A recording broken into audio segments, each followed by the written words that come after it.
Welcome into Fantasy Sports today here on SportsGrid. I'm Craig Mish along with George Kurtz as we get you ready for your upcoming fantasy baseball drafts. Guess what? Spring training is in full swing. First games being played today. Everyone back on the field on Saturday and Sunday. And George, where were you when Pete Alonso hit his first home run as a member of the Baltimore Orioles in a spring training game? You were with me hosting this show, a moment you'll never forget.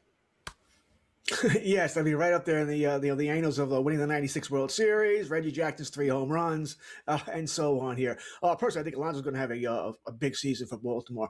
That being said, yeah, it is. I guess opening spring training day, whatever you want to call that. So Sort good of, day, yeah. right? A good day here.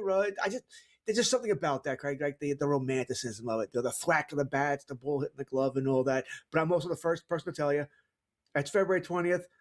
I mean, it's very early. By March 1st, all right, when's opening day? When does this stuff count? Can't take this anymore, that sort of thing here. But it'll be nice in the next 8 days to enjoy spring training baseball. Yeah, we'll be back here next week. We'll actually have some data, some information, some games, and of course, some of the teams reporting for World Baseball Classic assignments as well. We'll have it covered for you all month long as we exit February and get into March, but we still got a week to go. So let's get to the very latest off the field this week. A lot of stuff happening, including Major League Baseball Players Association turning to Bruce Meyer as the new interim director. He is an attorney that will now take the place of Tony Clark, who opted to leave or was eventually probably going to get dismissed, honestly, with all the stuff that he had going on off the field. You can read about all of that. But a change was made, at least for the short term, with labor lockout potentially coming. We'll see what happens in December. Meanwhile, Pat Murphy has been extended by the Milwaukee Brewers, a new contract for him, and he will stay in Milwaukee for, I would say, the not just immediate future, but the long-term future. He's done a great job with them. Pablo Lopez out for the season, going to have Tommy John surgery next week, and one of the better starters in the American League, if not the Twins first. He's their second best starter, going to miss the entire year. Corbin Carroll, who's taking batting practice today with one hand, says he'll be back and playing on opening day. We'll see about that with his hamate bone injury. Not going to play, excuse me, in the World Baseball Classic. All right, George, so let's start off with off the field, then we'll get to our on the field. We'll do some previews here on the show as well, of course. But naturally, the big story in baseball this week is the Tony Clark exit, who has been involved and been the president of the Players Association now for almost 2 decades. And so Bruce Meyer takes over. He's certainly somebody that the players feel very strongly about. We know what the owners feel very strongly about, too. It just seems to sort of be inevitable here that we're just headed toward a showdown. But fortunately for us, the showdown could come after the season because it does feel a little doom and gloom, doesn't it?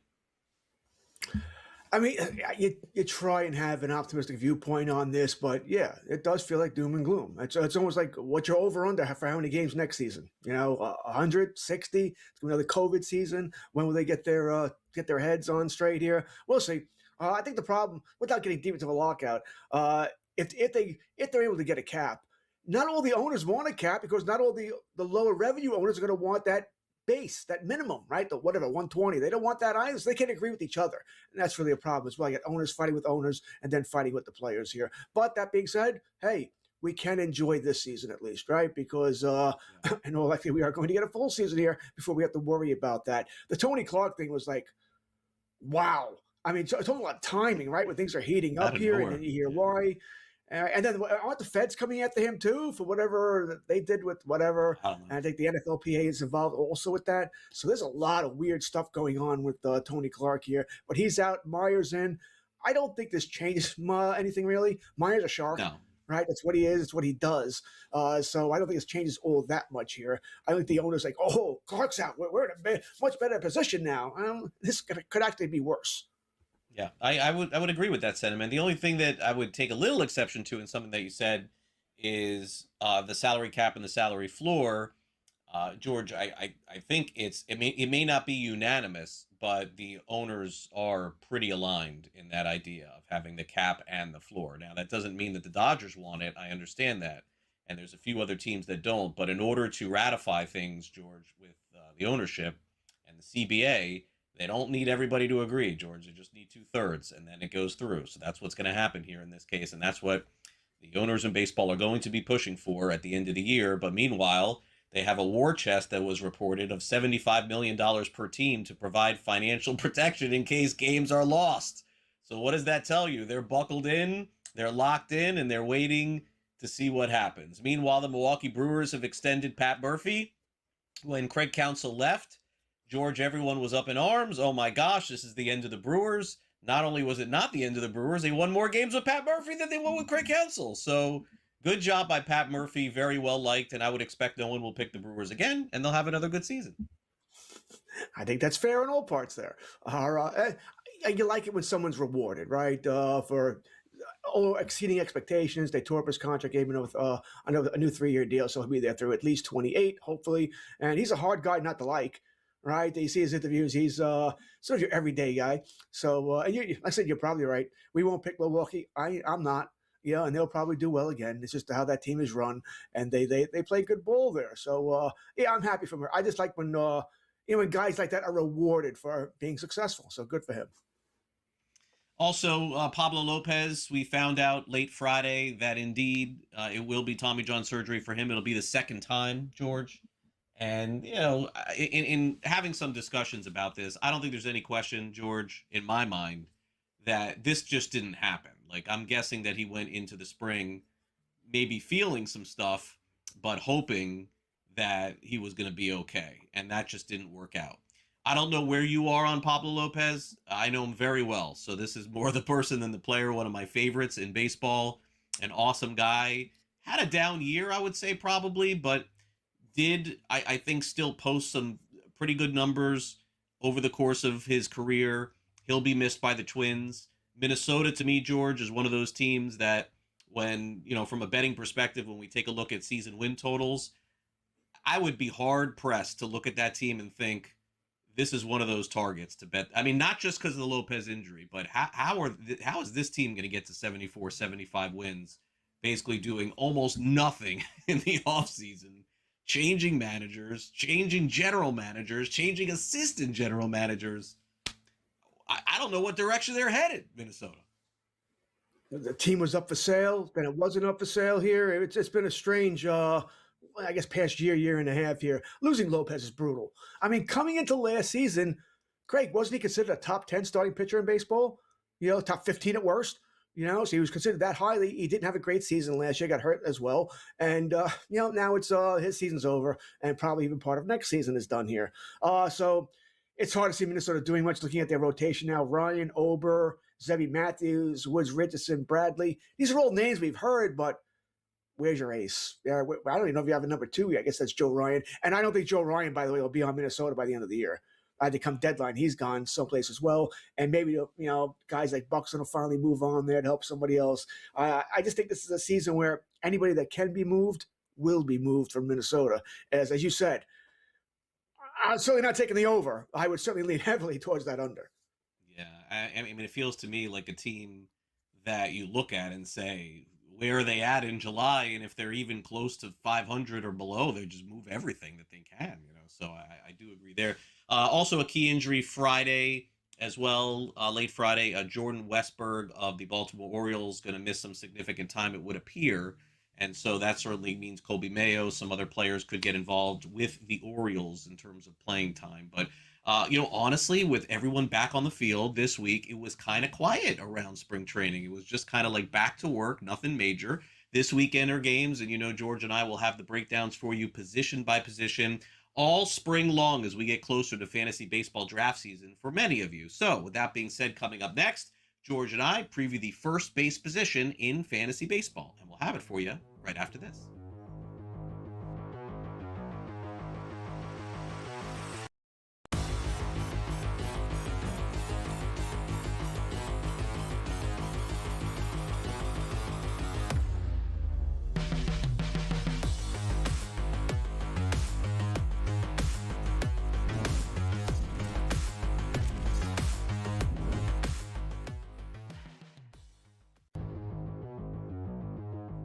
George, Rutschman is an interesting one here. I mean, this was somebody that we were told was going to be a superstar. I feel like we've done this now with back-to-back young catchers on Baltimore that they've taken. They've taken Matt Wieters. Remember when they took him super high and everyone thought he was the second coming? Then they took Adley Rutschman. I guess the good news is they have Sam Basalo, who's supposed to be fantastic too, but can't whiff on 3 like that, can you? Fantasy Sports Today, only on SportsGrid. Not only do you have we don't know we're going to play an arbitration for our top pitcher in school ball. He gets the $30 million. You go and get Valdez, who's 32 years old, and you pay him 3 years, $115. Now you have a legitimate 1-2 punch and still have Flaherty in that lineup as well. If you're looking at a move singularly that I didn't expect to happen here and loved it, Detroit's move to get Framber Valdez, sensational for me. Pro Baseball Today, only on SportsGrid. One check, one stroke of a pen, $43 million that you now have to spend in free agency. Ain't it fun? Yeah, you take the money out of the left pocket, you put it in the right pocket, basically, Donnie. But you also free up the ability to be able to sign other players. Nobody did this better than the Patriots and Tom Brady in his career, right? The Early Line, only on SportsGrid.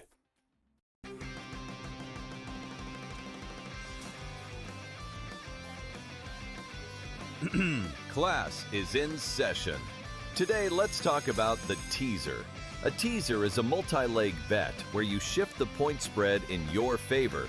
You get better numbers, but every selection has to win.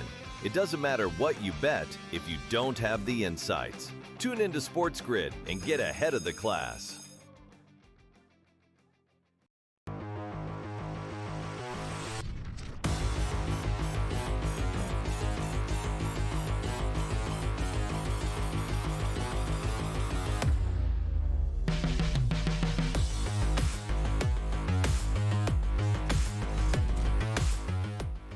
All right, welcome back to Fantasy Sports Today here on Sports Grid. I'm Craig Mish along with George Kurtz as we take a look at the first base position in fantasy baseball.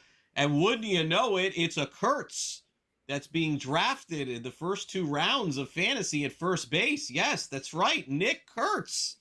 George has got to get him on his teams this season. Wow, what a breakout he had. Arguably the biggest breakout star of last season on the A's, the Sacramento A's, that is. Look at all those home runs and runs driven in. And I don't even think, did he play 140 games last year? This guy was incredible in the time that he played for the A's. We got Vladimir Guerrero Jr. He's second. I feel like Vlad keeps getting drafted based on numbers that don't exist. It's really weird, George. Take a look at his numbers the last few years. I don't know, is his name drafted? Is that why?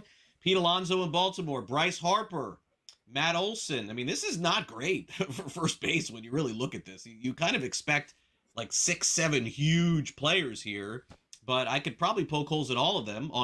Olson, Devers, and then Freddie Freeman. You know, Devers, of course, plays in San Francisco.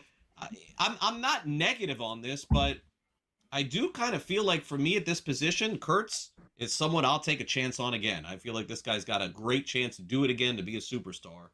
But beyond that, I could find fault a little bit. Would I wait, George? Maybe a little bit after? Or maybe would I just take Freddie Freeman and be happy? But would you be happy?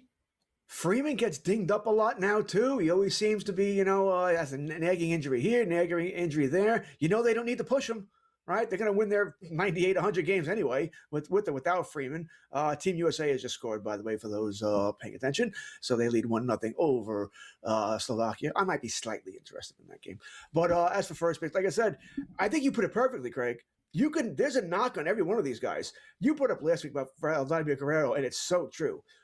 He's number 1 first baseman, or he's no worse than a top second-round pick, yet his numbers never justify it.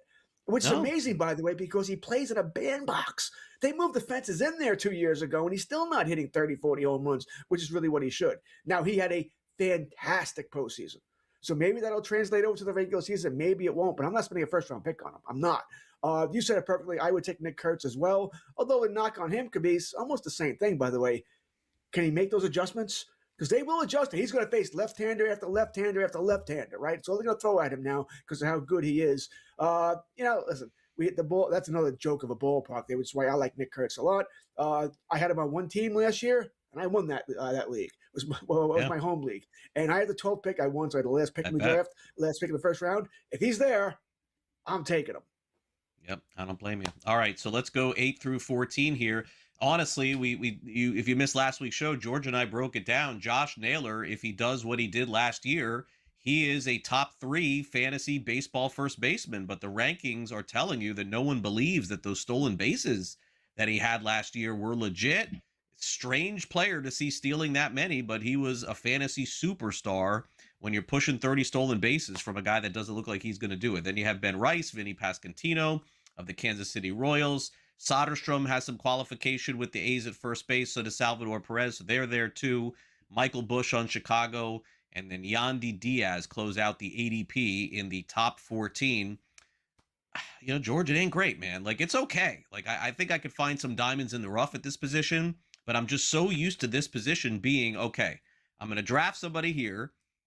If you're still using batting average, whatever, by the way, he's going to hit 250. He's going to hit 25 home runs. He's going to drive in 100 runs driven, 100 runs. And I can find 10 of those. I don't know that I can find 10 of those. I feel like you're sort of filling in the position. You're right. I completely agree with you once again. This used to be your anchor position, right? Oh, you drafted your first baseman. This is my player, and I'm building around this. It's not that way anymore.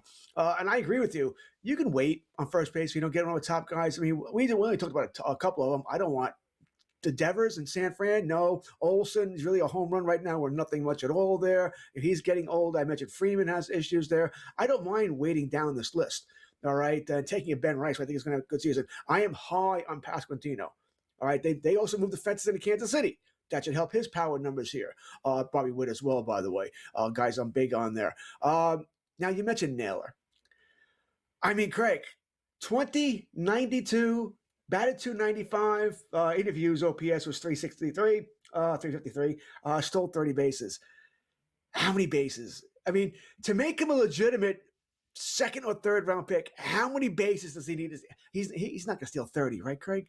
Can he do 20? I don't know. Can he give me 20? I don't know. He got the big contract now. Will he run still? Maybe. That's those numbers. Don't know. Those no. Where would you take Nick Kurtz's numbers?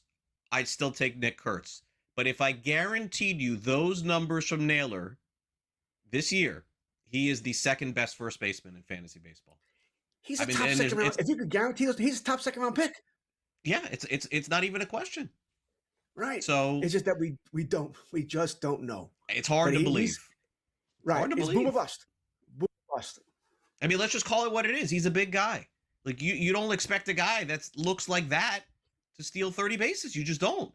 And then all of a sudden we got to August and it was like, oh my gosh, this guy has 20 steals. Where did this come from? And I understand, listen, it's easier to steal bases, but I mean, the guy never. He was drafted by Miami. I remember seeing him many years ago, and then on to San Diego. I never thought that was in his game, and here we are, 10 years later, and he's a stolen base machine. Maybe they unlock something with him in terms of steals, and we'll see if that happens yet again. But let's do this. We have so many other players to talk about here, and I really feel like our next tier of first baseman, or somewhere where I'm going to want to take a shot on. So.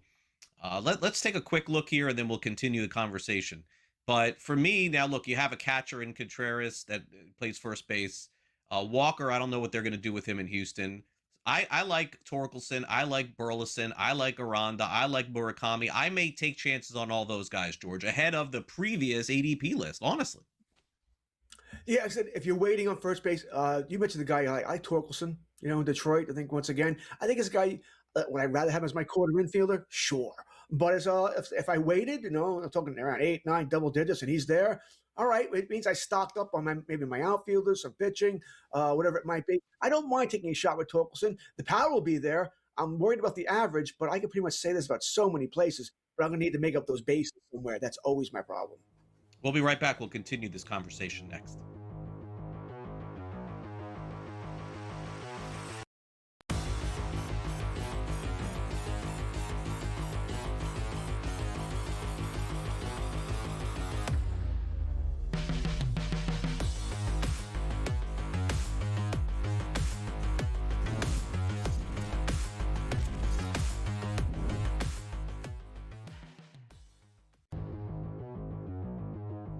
George, Rutschman is an interesting one here. I mean, this was somebody that we were told was going to be a superstar. I feel like we've done this now with back-to-back young catchers on Baltimore that they've taken.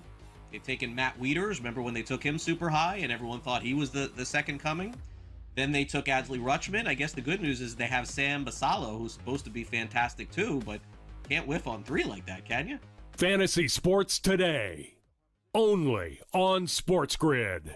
Not only do you have like, oh, well, we don't know we're going to play an arbitration for our top pitcher in school ball. He gets the $30 million. You go and get Valdez, who's 32 years old, and you pay 3 years, $115. Now you have a legitimate 1-2 punch and still have Flaherty in that lineup as well. If you're looking at a move singularly that I didn't expect to happen here and loved it, Detroit's move to get Framber Valdez, sensational for me. Pro Baseball Today. Only on SportsGrid. One check, one stroke of a pen, $43 million that you now have to spend in free agency. Ain't it fun? Yeah, you take the money out of the left pocket, you put it in the right pocket, basically, Donnie. But you also free up the ability to be able to sign other players. Nobody did this better than the Patriots and Tom Brady in his career, right? The Early Line. Only on SportsGrid.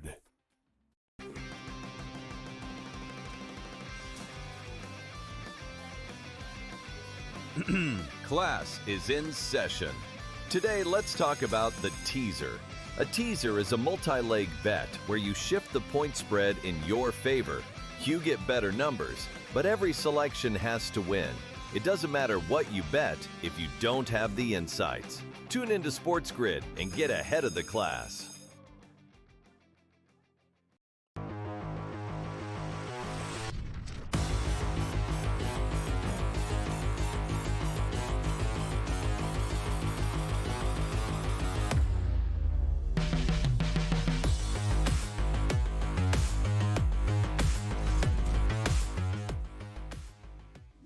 All right, welcome back to Fantasy Sports Today here on SportsGrid. Let's get to the average draft position of some other first basemen as our fantasy previews continue.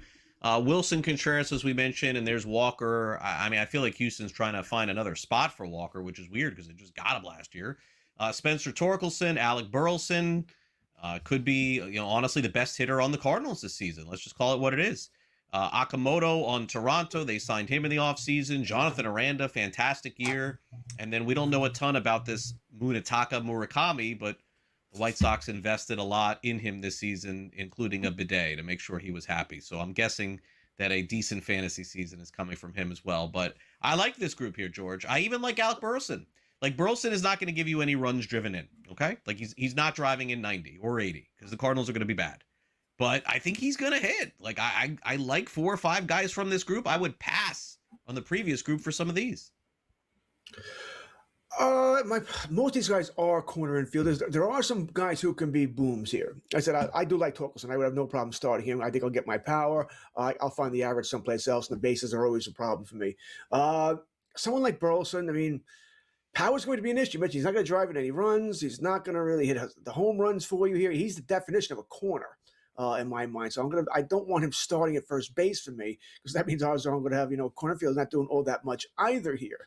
The Japanese, the Akamoto and Murakami, I just need to know that they're going to play. I think they're both going to hit. All right. I probably worry about as far as playing time more for Akamoto because they have so many guys there. All right. As far as who they can't all play. All right, Clement and guys like that. Mm-hmm. So that's one worry I would have there. But obviously, I love the ballpark in Toronto, short turf and all that. Murakami plays also in a bandbox, especially once the weather heats up, which granted may not be till June. But and what I like about Murakami is nobody's to pitch around him. Right, they're not going to win many games, right? So you're not worried about, oh my God, we got to walk this guy so we don't lose the game. So he'll get his pitch to hit there. So I kind of like those guys as boom or bust. Listen, I think most of these guys are really corner infielders, but if you waited, which I don't mind waiting, by the way, I don't think a lot of these guys would hurt you. I think there is some advantages here to taking these guys late because, hey, you sort of get a bonus here because you built up at other positions. That's the key. You have to make sure you're strong at other positions. Odds are, especially if you're playing a 14 and up league, you're not going to be great everywhere. Right? There's not enough guys to go around here. So in that case, if I'm playing in a 14, 16, 18 team league, first base is a position I can wait at to take one of these guys. Definitely so. And then if you wait, and as George said, and made a really good point, at this point, you're looking at players that maybe aren't your starting first baseman, but you're playing in fantasy baseball. You have to field a corner infielders. So it may be third, it may be first. Here are some of those players. Let's move on and hit on Sal Stewart, whose ADP is 221 on the Reds, and the same could be said for Spencer Steer. We saw Ernie Clement with a really nice postseason. Alec Boehm qualifies at first, plays third as well. Jack Caglione was going a lot higher in last year's drafts after hitting 150. There he is at ADP 249. Luis Arias, love him, hate him. You know exactly what he's doing this season. He's batting 300. He's not hitting any home runs or driving any runs in, but he's batting 300, and that's it. Kyle Manzardo rounds out our ADP here. I would also add there's a couple other names too, not seen, but a little bit lower. Ryan O'Hearn signed a nice contract with the Pittsburgh Pirates. I think he could factor in with some offense. Josh Bell is back for another season with another team. I believe it is the Twins. Am I right this year with the Minnesota Twins? So, some nice little corner shots here.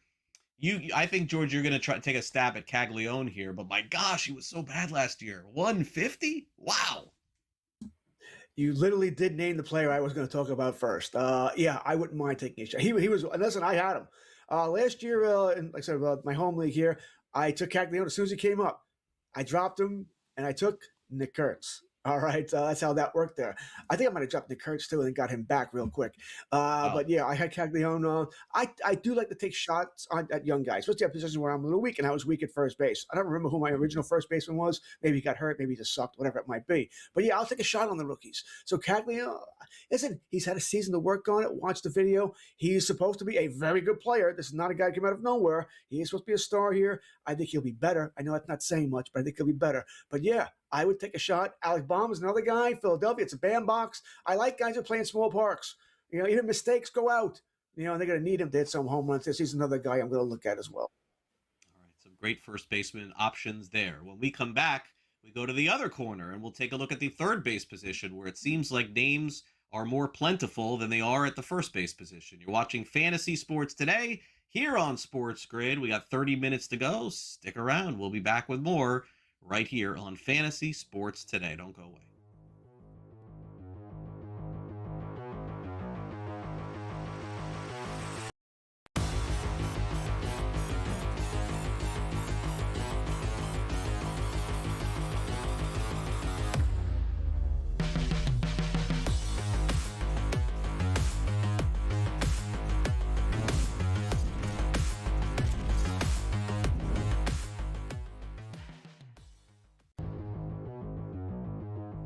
George, Rutschman is an interesting one here. I mean, this was somebody that we were told was going to be a superstar. I feel like we've done this now with back-to-back young catchers on Baltimore that they've taken.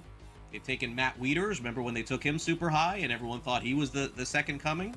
Then they took Adley Rutschman. I guess the good news is they have Sam Basallo, who's supposed to be fantastic too, but can't whiff on three like that, can you? Fantasy Sports Today, only on SportsGrid. Do you have we don't know we're going to play an arbitration for our top pitcher in school ball. He gets the $30 million. You go and get Valdez, who's 32 years old, and you pay 3 years, $115. Now you have a legitimate 1-2 punch and still have Flaherty in that lineup as well. If you're looking at a move singularly that I didn't expect to happen here and loved it, Detroit's move to get Framber Valdez, sensational for me. Pro Baseball Today, only on SportsGrid.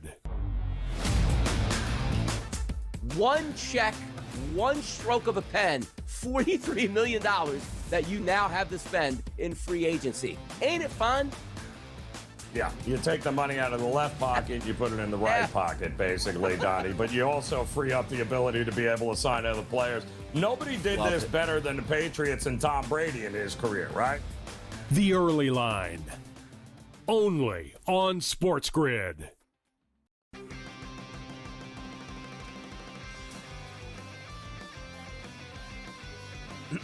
Class is in session. Today, let's talk about the teaser. A teaser is a multi-leg bet where you shift the point spread in your favor. You get better numbers, but every selection has to win. It doesn't matter what you bet if you don't have the insights. Tune into SportsGrid and get ahead of the class.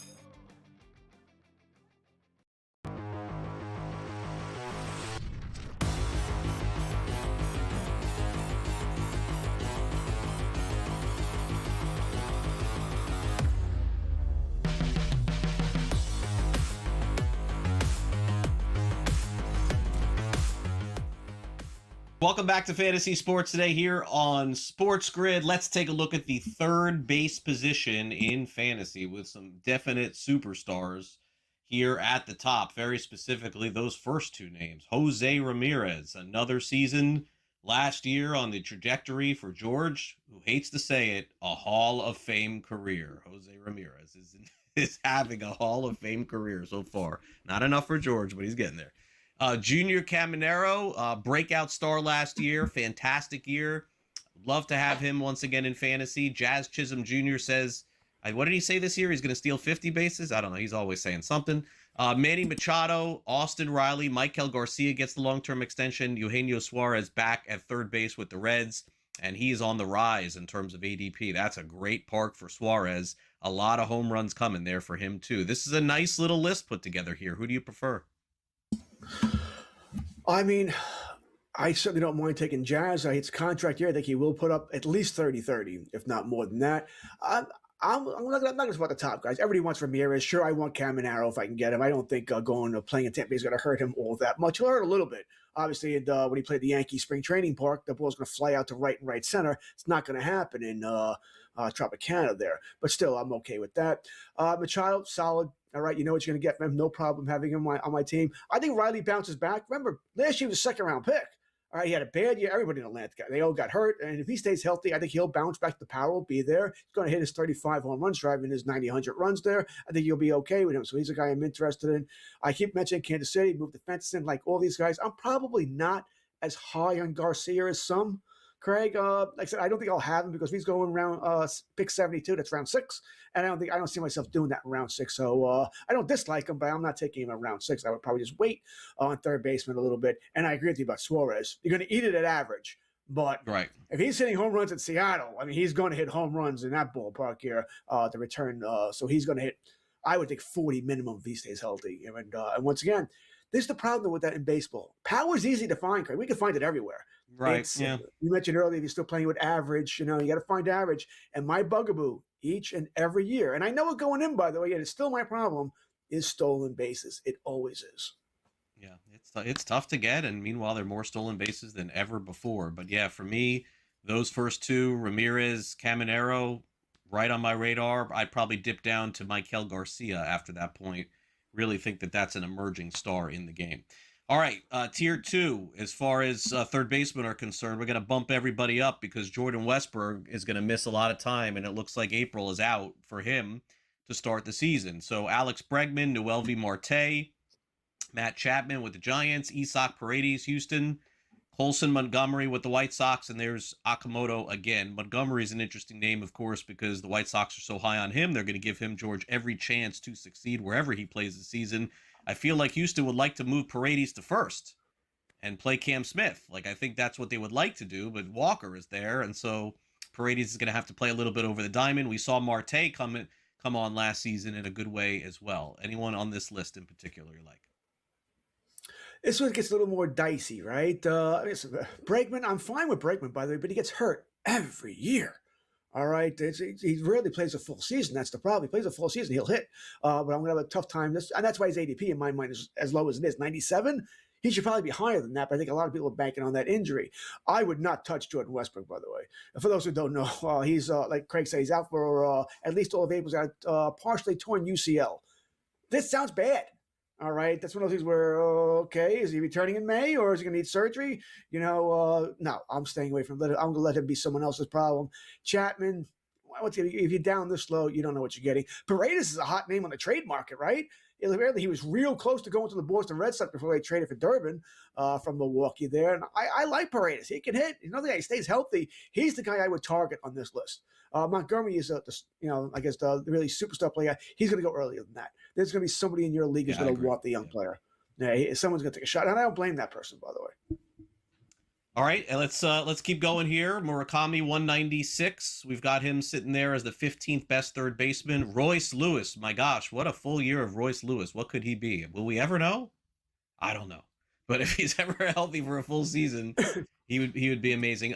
My favorite guy here is easy. It's the next one, Addison Barger. I think he's going to be great for Toronto. This is a player I like a lot.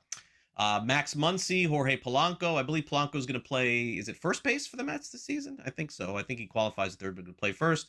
And then we have Ernie Clement and then Jose Caballero of the Yankees here. Those are the top 21. And now, again, you're looking only at corner guys here. You don't necessarily looking at starters here. But Addison Barger on the Toronto Blue Jays, we saw him play in the postseason. We saw him play at the end of the season. I'm telling you now, this will be somebody in the top 10 next year, George. I'm convinced. This is why I don't want to play in any leagues with Craig, because same guy. I like Barger as well. Really got him on a couple teams last year, and I think he's only going to get better. A guy I'm going to have on so many teams. I don't know what it is about Max Muncy. I just like him. All right, and he'll be on so many of my teams because he's there late. I know I can wait late. And, let's see, he plays 130 games. He's going to hit 30 home runs. The average is not going to be good. He's not going to get me any of my bags. But he's a player I like. Obviously, I would like him more for a corner, but I'll take him as my starting third baseman as well here. The only issue with Muncy is going to be he's going to hit low in that lineup. That lineup stacked, he's probably going to hit around 7th. So keep that in mind here. But Barger is a guy I'm targeting as well. All the reasons we've mentioned. I think he's an up-and-coming player, plays in a bandbox, good lineup there. I like Clement also, but I think he could end up being the odd man out there when playing time comes in. Caballero, by the way, he's a guy you want at he's going to steal bases. So he's a guy I'm interested in because I think he's going to play more than the Yankees will admit. I don't know if Volpe's guaranteed to get that job back, by the way. Caballero is playing well. He steals minimum 40 bases, Craig. Minimum if he plays 100 games. And I think he could get more than 100. So I'm interested in Caballero. The Rookie of the Year candidate, one of the favorites in the National League, leads off our 22 through 28. That's J.J. Weatherholt of the St. Louis Cardinals. Every indication, George, points toward this guy getting a lot of playing time. Now, I would say he's going to be an absolute star, except for I see another guy that we talked about, Marcelo Meyer, in the same category as him. You just don't know with young players what they're going to be. But Weatherholt is someone that people are going to reach for in draft season. I believe ADP 245, going to go a lot higher than that. Wide open for him to get playing time this season. Alec Bohm of Philadelphia, Carlos Correa on the back nine of his career, certainly. Caleb Durbin probably getting some third, some first base for Boston. Vientos of the Mets. There's Meyer of Boston, and then Colt Keith, who we saw a ton of last year with Detroit. But Weatherholt is the hot name, George. I mean, let's just keep it real here. I mean, I don't know how the Cardinals are going to handle him. I don't know if he's going to be up at the beginning of the season. But if you look at his minor league numbers and the fact that he's just doing this at 23 years old, a projected superstar. Whether it happens, I don't know. But that's what a lot of folks think. And that's also the key in your league. That's why you have to know your league. Do guys draft young players? Especially ones that maybe aren't going to start the team. You might wait for the Super 2, so you might have to wait 6 weeks, 8 weeks, whatever it is. How deep is your reserve bench? We keep them on the reserve for that long here. If what happens if you have guys that have injuries and you don't have enough IL slots? So there's a lot that goes into that. But I do like taking a shot on at least one young player. All right, to see if he can be the next Nick Kurtz, right? Who just tears it up when he comes up here, and you got him for almost free later in your draft. So I'll be interested in those guys. I'm curious what the Mets are going to do, too, with Beatty and Vientos. I like Brett Beatty a lot. I know they might put him in the outfield. Good luck. All right, I don't see how that's going to work there. Maybe a little DH there. But if they would just stick with one and get rid of the other, I'd be interested in the guy that sticks.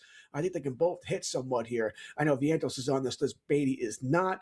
Not too interested in Caleb Durbin. And my other problem with young players like Marcelo Meyer, what if they get to a slow start? If they start opening day, but they go, 2 for 38 or whatever it might be, and then they're down. You don't hear from them again. That's always the issue. And you said that we don't know how teams will handle these players. It's always it's a guessing game. Will they give them time to grow?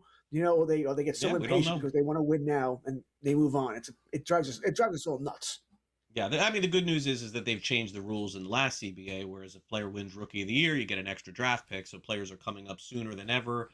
But how will the Cardinals handle this in a season that is bona fide rebuild in St. Louis this year? There's unfortunately no winning going on.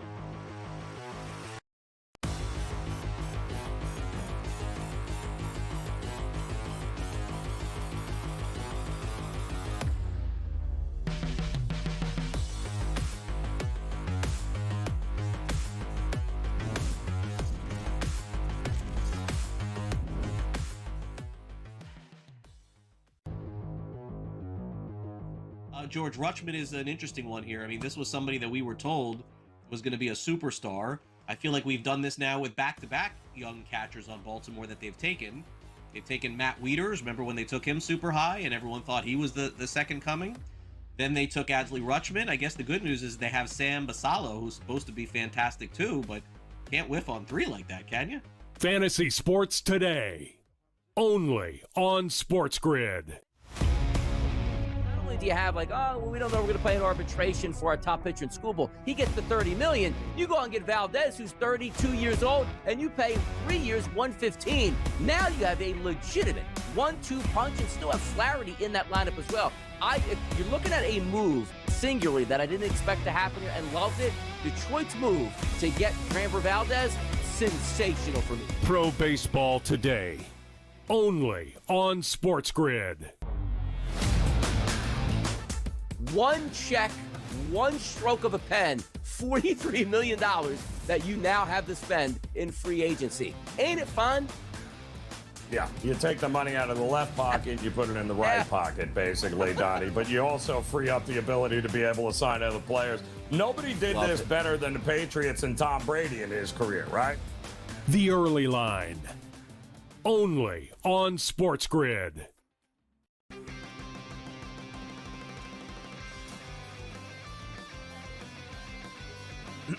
Class is in session. Today, let's talk about the teaser. A teaser is a multi-leg bet where you shift the point spread in your favor. You get better numbers, but every selection has to win. It doesn't matter what you bet if you don't have the insights. Tune into SportsGrid and get ahead of the class.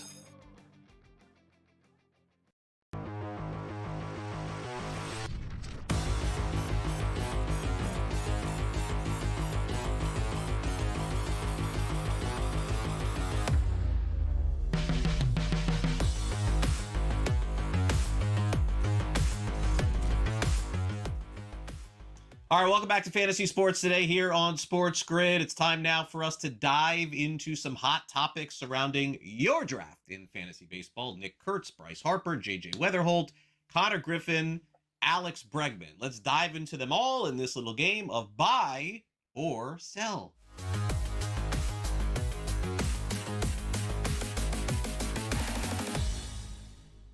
Wow, did the Sacramento A's find a diamond in the rough? Off the waiver wire, George Kurtz even said he cut Nick Kurtz during the season last year and then picked him back up. I mean, can you imagine if somebody snatched him in a fantasy league after? You would not be able to survive mentally in your fantasy season if that happened to you. That's how good that guy was. This year, look, he's going to be fighting, of course, for the American League MVP if he's in the mix with Aaron Judge. And after what I saw last year, I don't know that anybody could beat Aaron Judge because Cal Raleigh couldn't. Nick Kurtz will receive American League first place votes this year. You going to buy that, George, or do you want to sell that? I believe we had Caminero, we had Raleigh, we had Aaron Judge.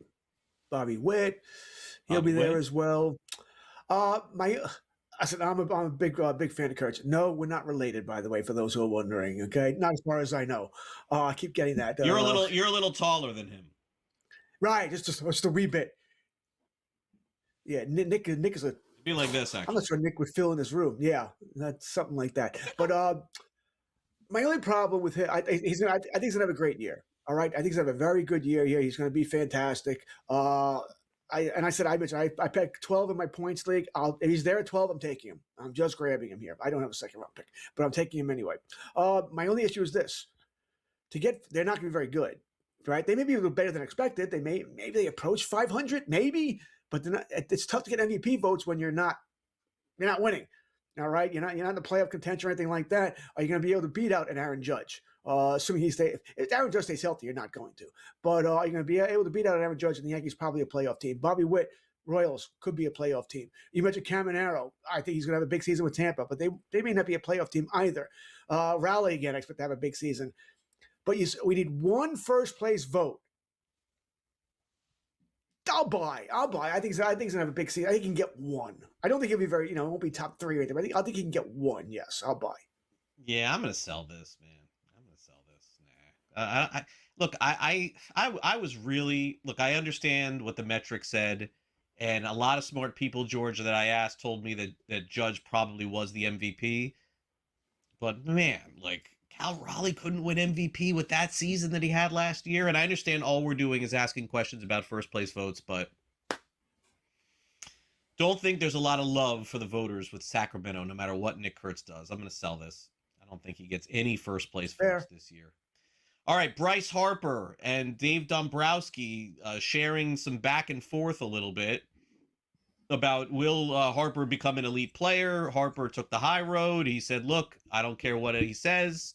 I'm all good. It's just I'm surprised that it came out like that in public. Usually you do that behind closed doors. Probably fair for him to say that. Harper, by the way, for him to say, hey, like, why wouldn't you just tell me that instead of saying that outwardly? But I guess Dave Dombrowski with the Red Sox, with the Marlins, with the Expos, the guy, wherever he goes, George, the Tigers, they win, and they win a lot. He knows what he's doing. In fact, sorry, George, to say, Dave Dombrowski's going to be a Hall of Famer when he's done. Sorry, he's going to be. Bryce Harper will finish the season in Philadelphia. Kumbaya from now through October. 2-0 Team USA. Tage Thompson with the goal there. Go Sabres. Yeah, go Sabres. Power play goal. Tage Thompson roofed it. Great shot. Listen, will he finish the season with Philadelphia? Yeah, I'm buying this because who's taking on that contract? I remember he's signed. I was just doing the math here. He's signed through 31.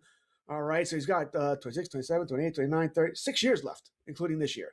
All right, it's a 330 million contract. So you do the math there, 30 by 13, and he's a declining player who also has a tough time staying on the field, gets hurt a lot. So I don't see anybody taking on that contract. I like Bryce Harper, I do, and his numbers are solid. He's going to hit you around 25 home runs, going to drive in around 85 runs, back to 8. He's a good player, but he's no longer a superstar. And who's going to take that contract for a player who's aging? So I'll buy this. He will finish the season in Philadelphia. He's not going anywhere. Yeah, I mean, this is pretty easy. This is pretty easy. So George, there's nothing more that I could echo there. George just laid it all out. So looking at WAR on Baseball Reference, 3 WAR player. So a 3 WAR player, that's like 15, 20 million for this season if you're sort of doing the math.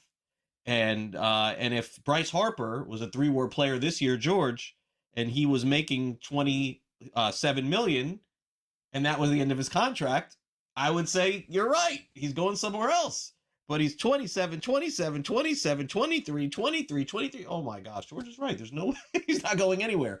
I mean, is he going to be a 3 WAR player in 2 years from now? If 3 was his WAR last year? No. He is staying with the Phillies. I'm buying this. All right, let's get to the rookies. 1 in St. Louis, 1 in Pittsburgh. Let's bring them out. J.J. Weatherholt will be a more valuable fantasy asset than the Pirates' Connor Griffin. I can't believe that I'm saying that the Pirates are pushing the pedal to the metal and going for it, and the Cardinals are not. But that is where we are in this weird 26. This one could come down just as easy as who starts opening day. Right? If I knew that for sure, I would take that player, and then we'll run with it and see what happens. So neither one plays in a great hitter's ballpark, so it's about even. I would give St. Louis a slight edge over Pittsburgh as far as the ballpark is concerned. I do like that Pittsburgh's going for it, but let's remember, they're going for it with their pitching, right? That's really where their strength of their team lies. The hitting's still going to be an issue here. I don't feel great about this one way or the other. I have no problem drafting either player, by the way, but I think we need to keep expectations in check here. Tracy, if you went first, I would take the other one just to disagree with you. So okay. I'll buy that Weatherholt will be the guy sell. Here. So how about that? I'll sell. Griffin is 19, but fantasy, he's going to steal more bases than Weatherholt over the course of 162. That's for sure. We'll be back with more fantasy sports today here on SportsGrid. When we continue on, we got the SportsGrid 60, and of course, all the fantasy rankings for you when we come back.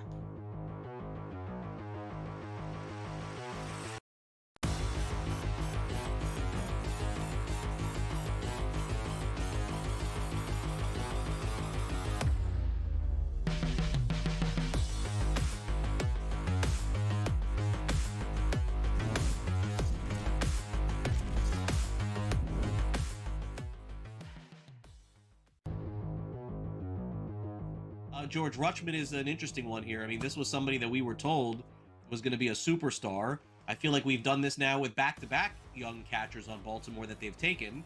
They've taken Matt Wieters. Remember when they took him super high and everyone thought he was the second coming?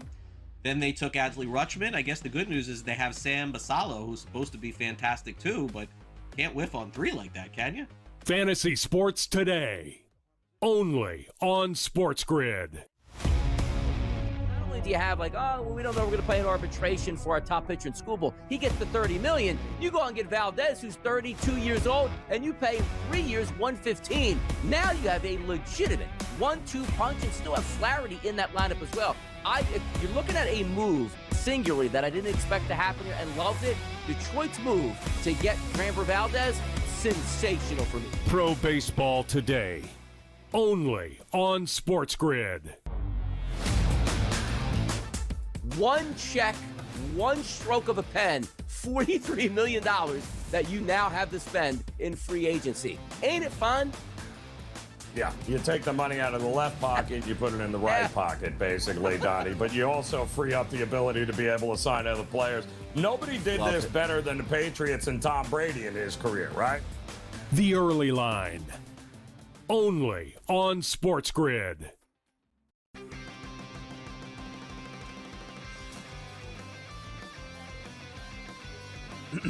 Class is in session. Today, let's talk about the teaser. A teaser is a multi-leg bet where you shift the point spread in your favor.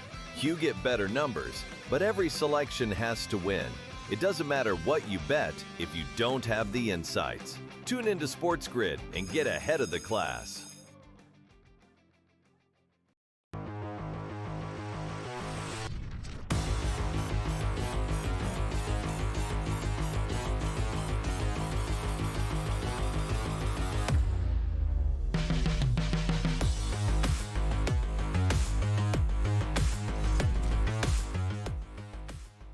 Welcome back to Fantasy Sports Today here on SportsGrid. Craig Mish along with George Kurtz as we get ready to wrap up the show. Didn't you know, and if you didn't, now you do, that Steve Cohen was the highest earning hedge fund manager of 2025, taking home $3.4 billion. That amounts to $9 million a day. And the Philadelphia Phillies valuation, $3.1 billion. 2.5 Citi Fields. A lot of hot dogs, 67 Juan Sotos. Steve Cohen is the wealthiest owner, George, in baseball. I think it's by a mile, by the way, but I do think that the Dodgers group, or Mark Walter, I think they're somehow, if you group it together with the Guggenheim group, maybe more. But either way, as an individual, I think Cohen is the highest of everybody. I believe you're right on both, by the way. I think Cohen has the most money, but Dodgers, I guess, as a group have more. Whatever. They're incredibly wealthy. Cohen came out and said this week, I can spend money like the Dodgers too. So he hasn't really flexed that might yet. He's tried. People have got to remember, the Mets offered more money to Kyle Tucker than the Dodgers did. It was just over a longer term. All right, so it's just a little different there. I'm not sure there are any deferrals in that either. So we'll see how that works out. But Cohen has the money here. If he wants to flex it, he's going to flex it. He's probably a guy. I wonder about somebody like Cohen. Does he want the salary cap? Because he can overspend, it wouldn't matter. But with the cap, the franchise would be more valuable. I would say no. I would say there's a small group that maybe include the Mets that would say no, but it won't matter. I mean, it will matter. You know why it would matter, George? And I digress. We're getting into a whole nother topic here. The owners that vote for no cap and floor, George, still have to walk back into the room with the other 20 that do, and that's an important point. So, alignment is very important as well. But anyway, okay, so Sam is not yelling at me, but he will in a minute because we got to wrap things up. Let's turn it over to George. He has this week's edition of the SportsGrid 60.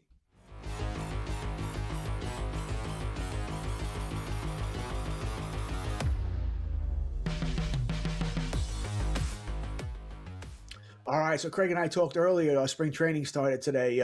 Yankees lost 2-0.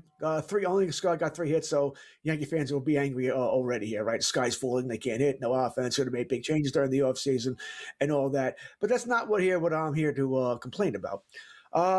Game wasn't on TV. So disappointed the game was not on. First spring training game, it's not on TV. It actually was on the MLB network, but Craig, Cablevision and Blacked MLB out. are fighting here, so I can't watch it there. All right, because it's off cable there. The carriage dispute, whatever they call it. They better fix this by opening day. But what really bothers me, all right, tomorrow the Yankees are on TV. Sunday, Yankees play the Mets. Sunday, Craig. There's nothing going on Sunday. The gold medal games in the morning. A lot of snow. There's nothing on. Don't start with me, Craig. Don't start. All right. 10 to 13 inches, like I need this. But Yankees, Mets. That's the Yes Network and SNY. No game. The game's not on TV. Wow. The Angels have no games. None. Zero. Yeah, the Angels not showing any spring training games. Way to really publicize your product, by the way, guys. I know. That's the key. That's the key. Yeah, it's just weird. But really, Yankees Mets Sunday, a day where we would watch, especially as Craig said, we're supposed to get crushed with a snowstorm. We ain't going nowhere. The Rays are actually be good for this game and not on TV. Just so disappointing here. So I'll never understand how they work at the spring training TV schedule. Even though I'm the first to admit, I would love it this weekend, and I'm going to hate it. Now, when's the WBC starting? When's opening day starting and stuff like that? But I just think it's a missed opportunity. I'll wrap up with rotations in spring training. If you want to know who the ace, the number 1 and the number 2 starters are of your Major League Baseball teams and maybe your fantasy teams, this is as clear cut as it's ever going to get this year. Because of the World Baseball Classic, folks, I'm going to give you a little tip. Sometimes they mix around with rotations. Whoever is starting Saturday and Sunday in this week's spring training games are the number 1 and number 2 starter on your baseball team. This is a fact. That's what's going on this year. They have to get those starts in with their teams before they leave for the WBC. So look around the league. Yes, there's going to be exceptions to the rule. There's players that are going to get started and injuries and such. But look at Saturdays and Sunday schedule. And if you want to map out your SP1s on your fantasy team based on the SP1s of the regular season and the regular teams, you could do it this weekend. It's really easy to do. Just take a look at the probable starters for most teams, not all.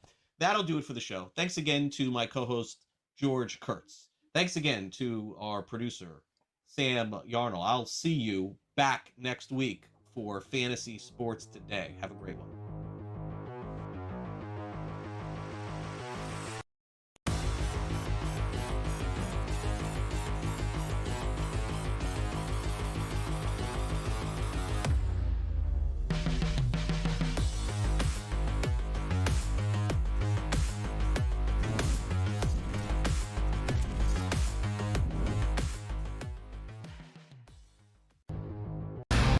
Last year, bumped up 10% for the season tickets here. The Bears this year going up by 13.5%. When is too much where it just comes like, I'm just going to sit at home on my couch and not be charged anything and enjoy my day, Joe? Yeah, exactly. Well, you'll see it because there'll be a lot of empty seats in that stadium, Donnie, and then you'll know when the line has been drawn.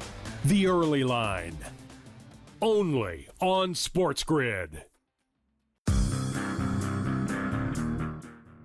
I have my own account. I don't need to have any. He didn't say any of that. So I'm of the belief that if someone accuses you of something and you don't deny it, there's a reason you didn't deny it. Because you kind of feel like they got me. And yes, I'm not going to tell you I did it, but I did it. Yeah. Don't you think so? The Craig Carton Show, only on SportsGrid. I ended up adding this since our show started here, Rohit, but his points prop tonight at 20.5 is the same number from the Iowa State game. That's a bit of a mistake, right? When we consider the gap in opponents here. I think Peterson specifically steps up. He needs to. I think he kind of owes this team a great performance. Game time decisions, only on SportsGrid. Yeah, and with the Clippers, Craig, it feels like Kawhi is on the island. We saw him ball out in the All-Star game the other day. Kawhi was very impressive, and he's had a fantastic season. I think when you look at the Clippers, if the Clippers' record was better, but he's still a James Harden, you would be talking about Kawhi as an MVP candidate. He's been one of the best players in the league in terms of how he's been playing. He's been fantastic. Newswire, only on SportsGrid.